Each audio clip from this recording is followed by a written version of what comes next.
नमो भगवते तस्मै कृष्णायाद्भुतकर्मणे रूपनाम विविधेन जगत्कीर्तियूयते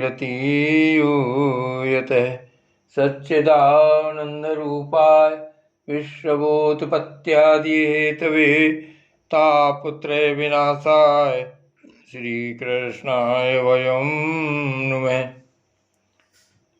श्रीमद्भागवत महापुराण प्रथम स्कंध 13वां अध्याय। विदुर जी के उपदेश से धृतराष्ट्र और गांधारी का वन में जाना। सूत जी कहते हैं, विदुर जी तीर्थ यात्रा में महर्षि मैत्रेय से आत्मा का ज्ञान प्राप्त करके हस्तिनापुर लौट आए। उन्हें जो कुछ जानने की इच्छा थी वह पूर्ण हो गई थी। विदुर जी ने मैत्रेय ऋषि से जितने प्रश्न किए थे उनका उत्तर सुनने के पहले ही श्री कृष्ण में अनन्य भक्ति हो जाने के कारण वे उत्तर सुनने से उपराम हो गए। शौनक जी अपने चाचा विदुर जी को आया देख धर्मराज युधिष्ठिर, उनके चारों भाई धृतराष्ट्र, युयुत्सु, संजय, कृपाचार्य, कुंती, गांधारी, द्रौपदी, सुभद्रा, उत्तरा, कृपि तथा पांडव परिवार के अन्य सभी नर नारी और अपने पुत्रों सहित दूसरी स्त्रियां सबके सब बड़ी प्रसन्नता से मानो मृत शरीर में प्राण आ गया हो ऐसा अनुभव करते हुए उनकी अगवानी के लिए सामने गए। यथायोग आलिंगन और प्रणामादि के द्वारा सब उनसे मिले और विरह जनित उत्कंठा से कातर होकर सबने प्रेम के आंसू बहाए। युधिष्ठिर ने आसन पर बैठाकर उनका यथोचित सत्कार किया। जब वे भोजन एवं विश्राम करके सुखपूर्वक आसन पर बैठे थे तब युधिष्ठिर ने विनय से झुककर सबके सामने ही उनसे कहा। युधिष्ठिर ने कहा, चाचा जी, जैसे पक्षी अपने अंडों को पंखों की छाया के नीचे रखकर उन्हें सेते और बढ़ाते हैं, वैसे ही आपने अत्यंत वात्सल्य से अपने कर कमलों की छत्र छाया में हम लोगों को पाला पोसा है। बार बार आपने हमें और हमारी माता को विषदान और लाक्षागृह के दाह आदि विपत्तियों से बचाया है। क्या आप कभी हम लोगों की भी याद करते रहे हैं?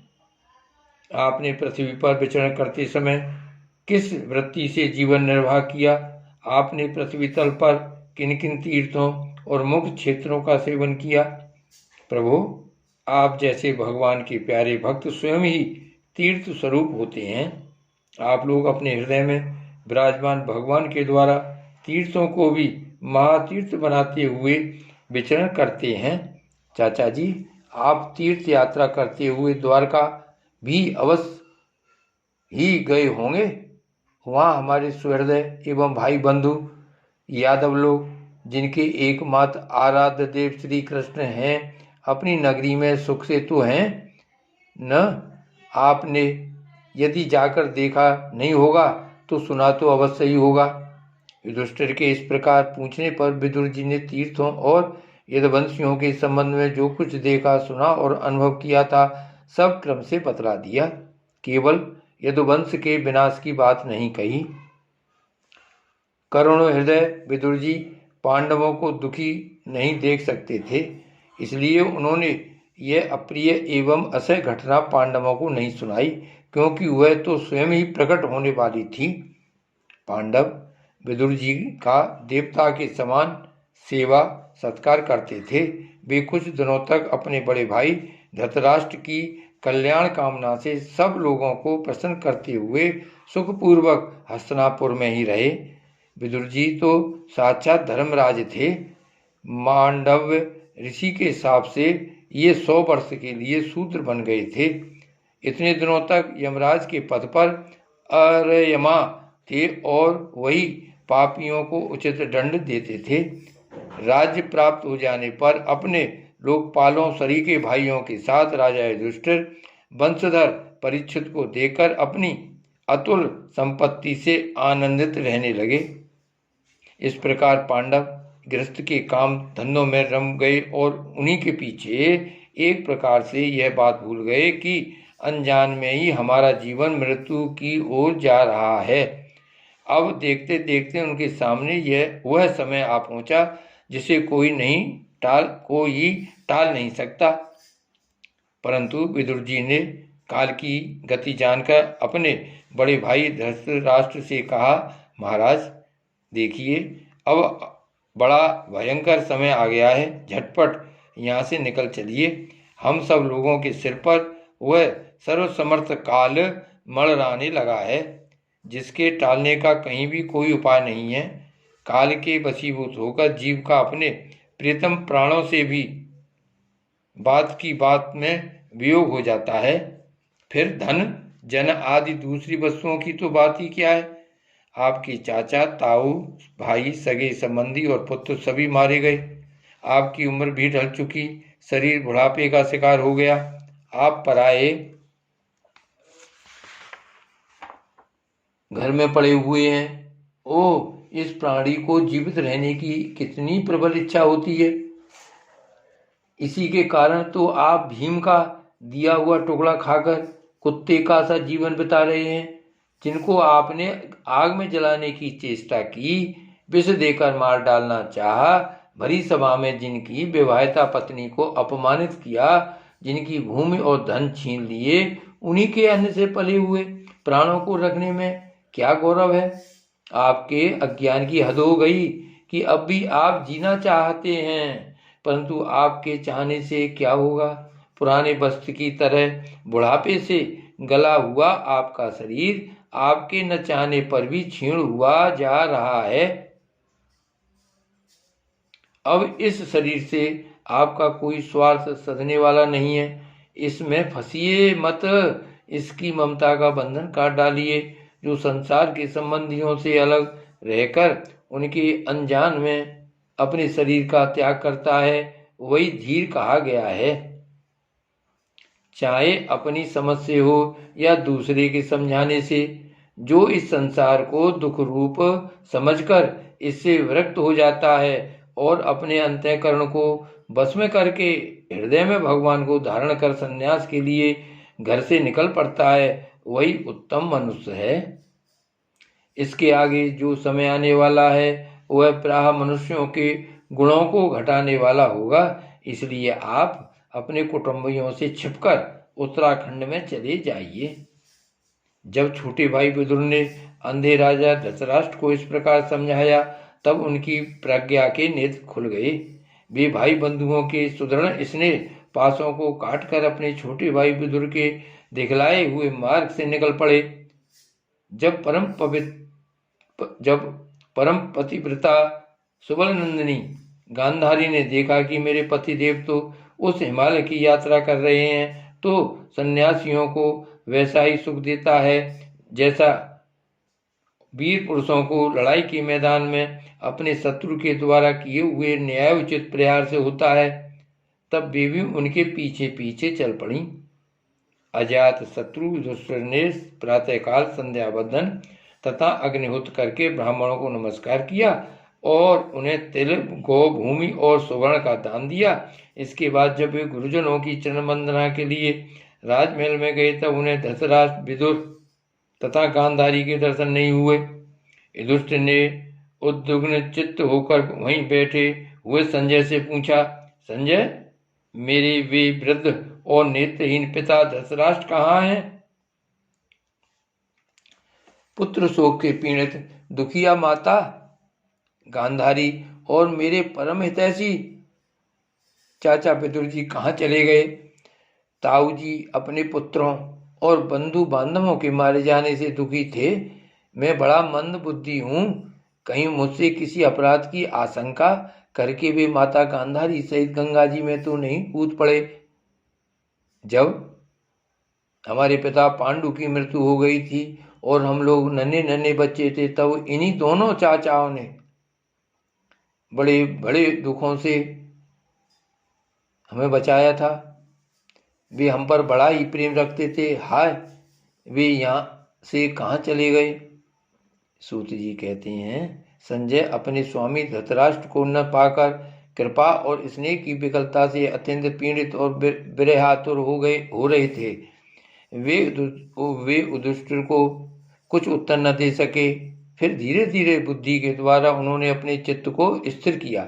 हाथों से आंखों के आंसू पहुंचे और अपने स्वामी धृतराष्ट्र के चरणों का स्मरण करते हुए युधिष्ठिर से कहा। संजय बोले, कुलनंदन, मुझे आपके दोनों चाचा और गांधारी के संकल्प का कुछ भी पता नहीं है। महाबाहो, मुझे तो उन महात्माओं ने ठग लिया। संजय इस प्रकार कह ही रहे थे कि तुम गुरु के साथ देवर्षि नारद जी वहां आ पहुंचे। महाराज युधिष्ठिर ने भाइयों से उठकर उन्हें प्रणाम किया और उनका सम्मान करते हुए बोले। युधिष्ठिर ने कहा, भगवान, मुझे अपने दोनों चाचाओं का पता नहीं लग रहा है। न जाने वे दोनों और पुत्र शोक से व्याकुल तपस्विनी माता गांधारी यहाँ से कहाँ चले गए। भगवान, अपार समुद्र में कर्णधार के समान आप ही हमारे पार दर्शक हैं।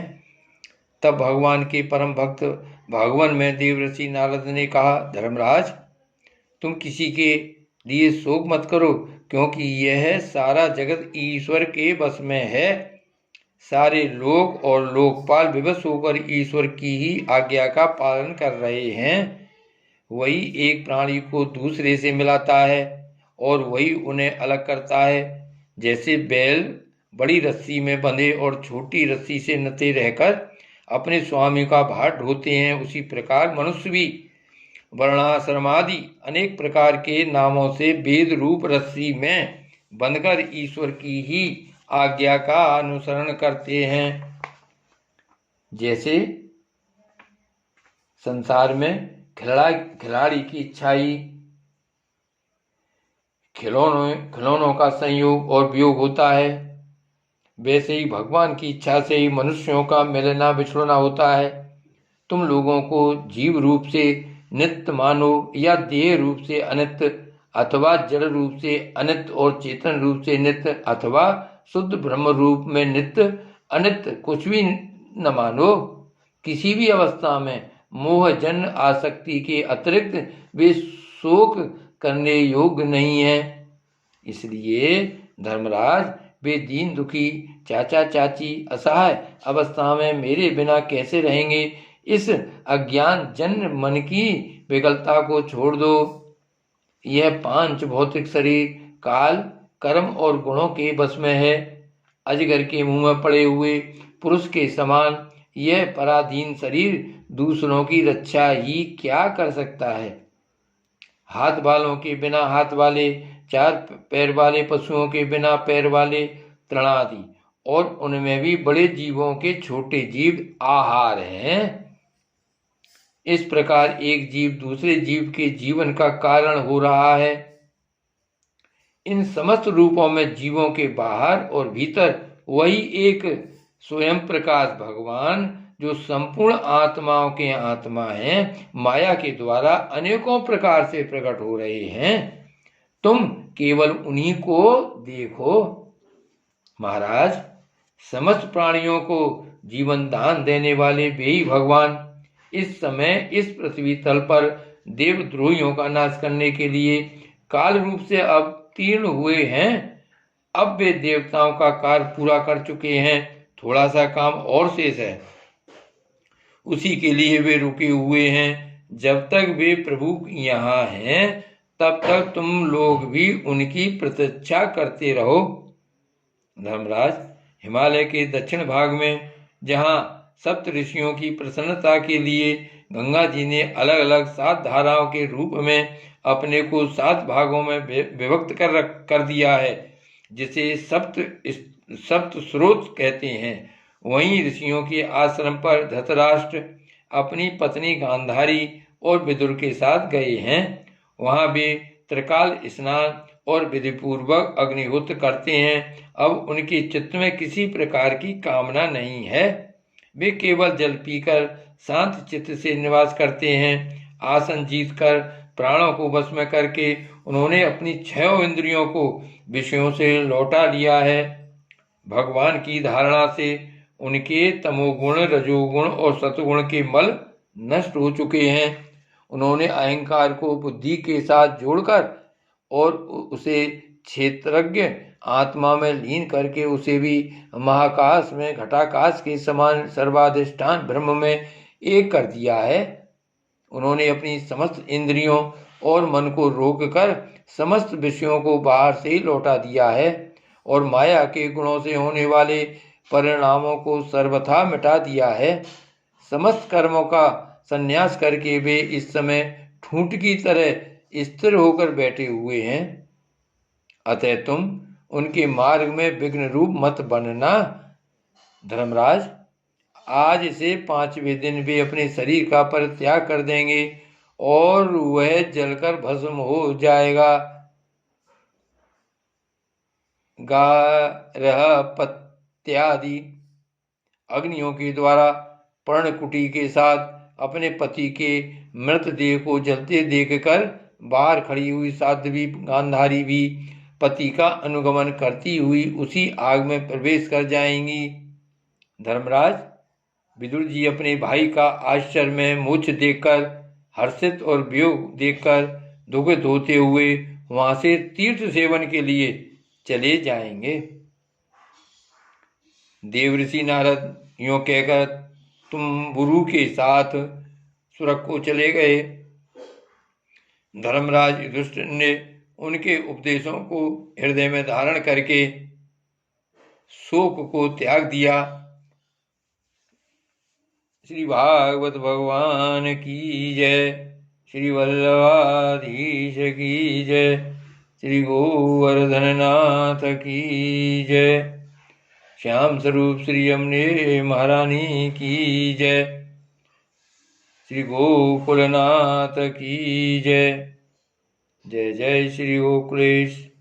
जय जय श्री गोकुलेश। जय जय श्री गोकुलेश।